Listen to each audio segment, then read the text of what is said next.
आमचे DSO जे आहेत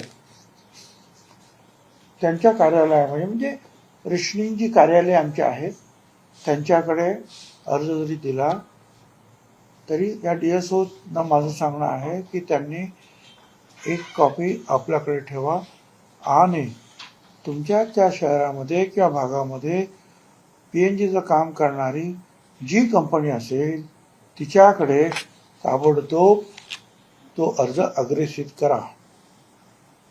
3 महिन्यामध्ये या सगळ्या ठिकाणी जर पाईपलाईनचं काम नाही झालं समजा, पण तुम्ही अर्ज केलेला आहे, तर तुमचं LPG बंद होणार नाही. कारण तुमचा हेतू घेण्याचा आहे. पण कदाचित पाईपलाईनचं काम पूर्ण झालं नाही तर तुमचं LPG बंद होणार नाही. पण तुम्ही अर्ज सुद्धा केला नाही त्यासाठी, तर मात्र 3 महिन्यानंतर तुमचं LPG बंद होऊ शकतं. हे कुणासाठी आहे?